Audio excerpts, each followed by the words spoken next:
Washington's delight in his beautiful sister was measureless. He said that she had always been the queenliest creature in the land, but that she was only commonplace before, compared to what she was now, so extraordinary was the improvement wrought by rich fashionable attire. But your criticisms are too full of brotherly partiality to be depended on, Washington. Other people will judge differently. Indeed they won't. You'll see. There will never be a woman in Washington that can compare with you. You'll be famous within a fortnight, Laura. Everybody will want to know you. You wait, you'll see. Laura wished in her heart that the prophecy might come true, and privately she even believed it might, for she had brought all the women whom she had seen since she left home under sharp inspection, and the result had not been unsatisfactory to her. During a week or two Washington drove about the city every day with her and familiarized her with all of its salient features. She was beginning to feel very much at home with the town itself, and she was also fast acquiring ease with the distinguished people she met at the Dilworthy table, and losing what little of country timidity she had brought with her from Hawkeye.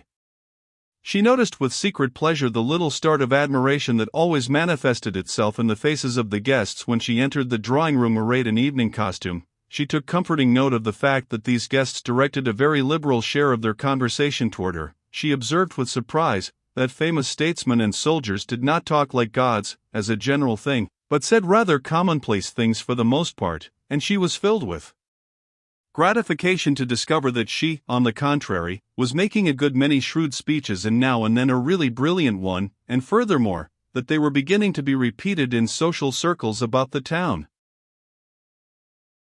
Congress began its sittings, and every day or two Washington escorted her to the galleries set apart for lady members of the households of senators and representatives.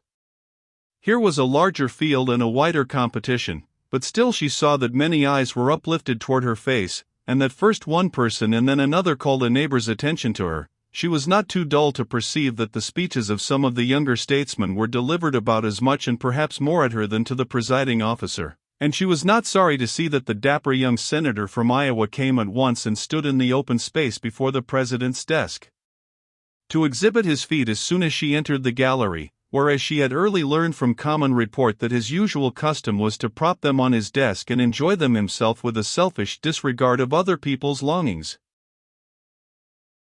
Invitations began to flow in upon her and soon she was fairly in society. The season was now in full bloom, and the first select reception was at hand, that is to say, a reception confined to invited guests.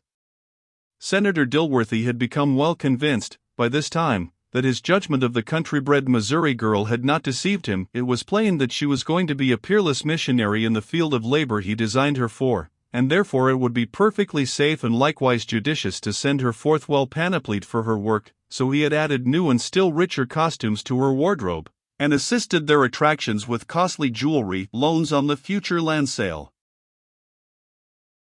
This first select reception took place at a cabinet minister's, or rather a cabinet secretary's mansion. When Laura and the senator arrived, about 9:30 or 10 in the evening, the place was already pretty well crowded, and the white-gloved Negro servant at the door was still receiving streams of guests. The drawing rooms were brilliant with gaslight, and as hot as ovens.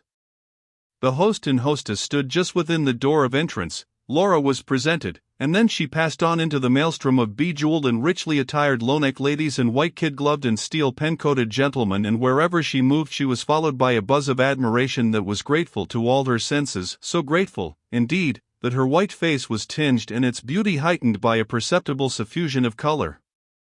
She caught such remarks as, "Who is she?" "Superb woman." "That is the new beauty from the West," etc., etc.